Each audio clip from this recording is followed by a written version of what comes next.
Assalamualaikum warahmatullahi wabarakatuh. Alhamdulillah.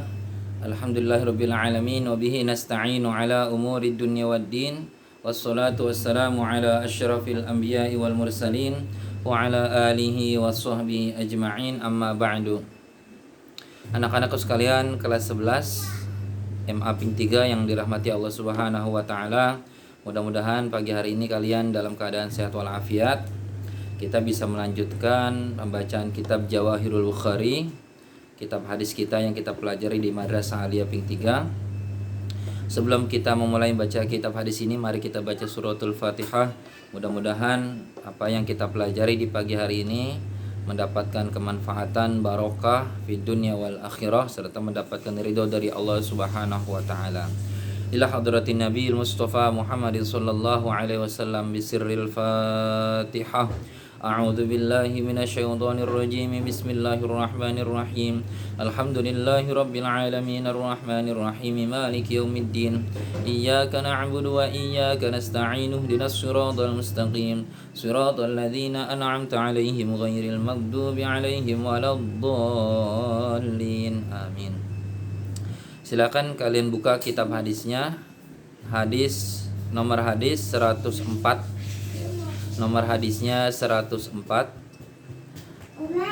Babu fadlil masajidi. Nah, itu hadis 104-nya. Babu fadlil masajidi wa sab'atin yuzilluhumullahu. Ya. Babu fadlil masajidi, bab keutamaan masjid-masjid. Keutamaan masjid-masjid, wa sab'atin dan 7 golongan. Wa sab'atin dan 7 golongan. Yuzilluhumullahu,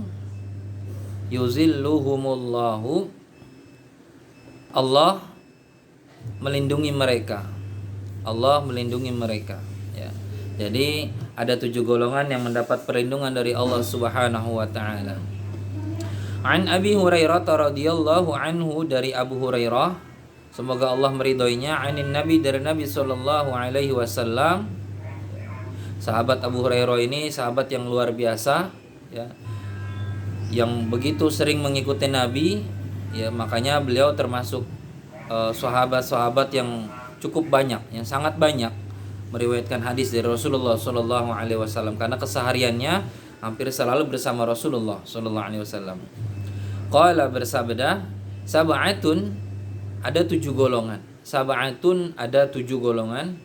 Yuzilluhumullahu, Allah menaungi mereka atau Allah melindungi mereka. Allah menaungi mereka atau Allah melindungi mereka. Fi zillihi, dalam naungannya. Fi zillihi, dalam naungannya. Yauma, pada hari. Yauma, pada hari. La zilla, tidak ada naungan, tidak ada perlindungan atau tidak ada naungan. La zilla, tidak ada naungan atau tidak ada perlindungan. Illa zillu, kecuali perlindungannya. Illa zillu, kecuali perlindungannya. Jadi ada 7 golongan yang nanti, kata Rasulullah, Allah akan naungi, Allah akan lindungi mereka pada saat tidak ada naungan kecuali naungan Allah. Yang pertama adalah, kelompok pertama atau golongan yang pertama adalah al-imamul adilu, pemimpin yang adil. Al-imamul adilu, pemimpin yang adil, ya.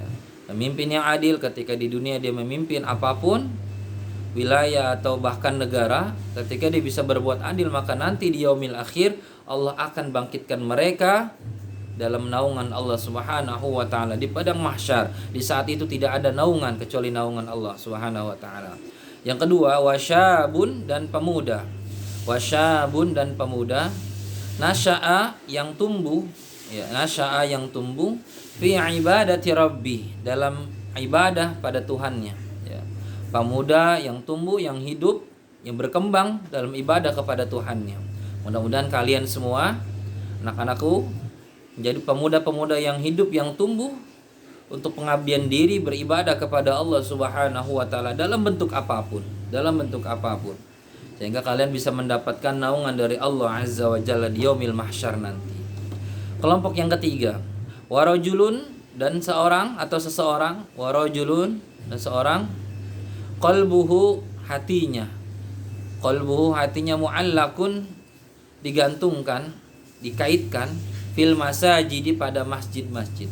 Apa maksudnya? Yakni seseorang yang hatinya selalu terpaut pada masjid, yang ingin selalu berjamaah, yang ingin selalu memakmurkan masjid, yang ingin selalu meramaikan masjid, mensyiarkan masjid. Pemuda-pemuda seperti ini, seorang yang seperti ini, laki-laki yang seperti ini, maka nanti akan dapat naungan dari Allah. Pada hari tidak ada naungan kecuali naungan Allah Subhanahu wa taala, yakni di padang mahsyar. Anak-anakku sekalian yang dirahmati Allah Subhanahu wa taala. Kemudian selanjutnya yang keempat, warajulani, dan dua orang laki-laki, ya, atau bisa juga ini masuk juga wanita. Tahaba, saling menyayangi. Tahaba, saling menyayangi. Fillahi, karena Allah. Dua orang yang saling mencintai karena Allah, karena persaudaraan, karena persahabatan, karena pertemanan, ya, bukan karena kemaksiatan. Ijtama'a, keduanya bertemu. Alaihi, atas Allah. Ijtama'a, keduanya bertemu, alaihi, atas Allah. Wa tafarraqa, dan keduanya berpisah. Wa tafarraqa, dan keduanya berpisah, alaihi, atas Allah.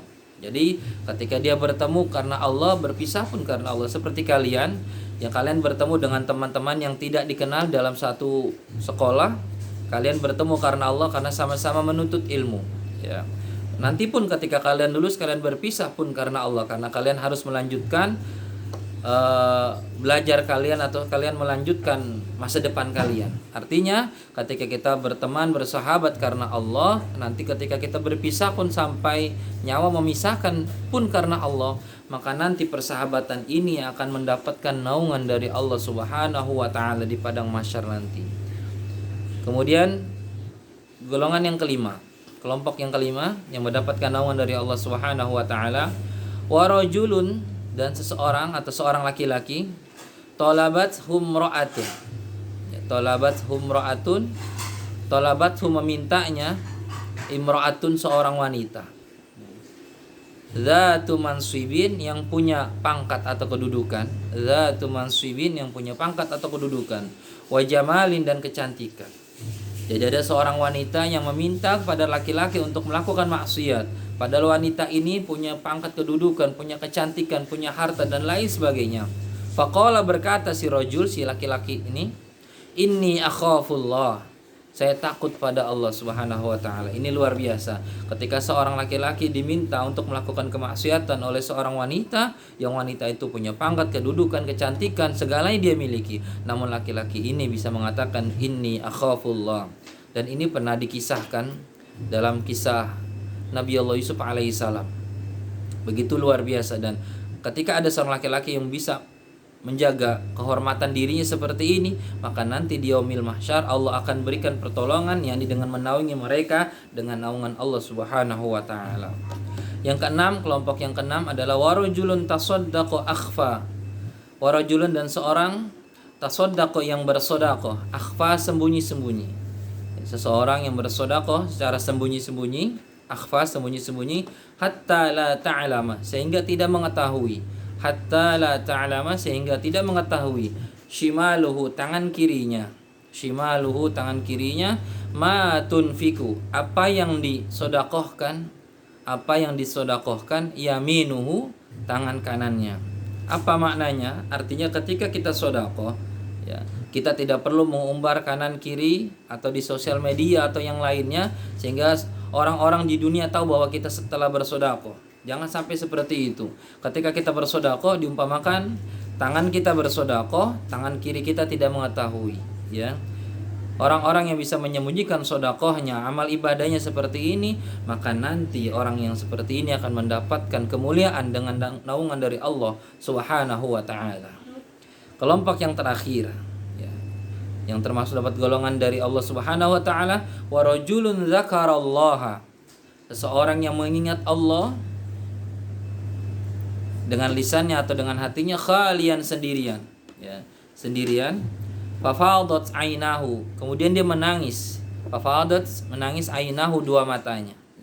Di malam hari dia menangis karena dosa-dosanya. Dia mengingat karena kesalahan-kesalahannya di masa lalu, karena kemaksiatannya, karena kedurhakannya kepada Allah Subhanahu wa taala.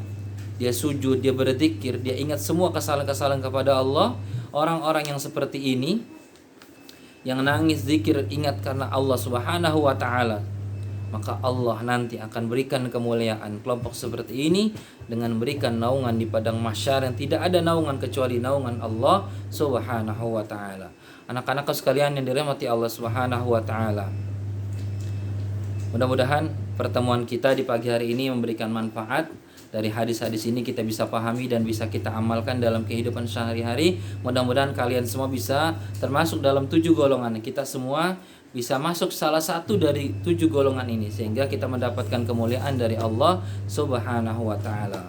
Mohon maaf jika ada kekurangan dalam penyampaian ini. Insya Allah akan lebih bagus lagi di minggu depan. Dan kalian tetap semangat untuk mempelajari hadis-hadis Rasulullah dan selalu diartikan kitabnya agar kalian mendapatkan kemanfaatan dan barokah fid dunya wal akhirah. Sekian dari saya. Wassalamualaikum warahmatullahi wabarakatuh.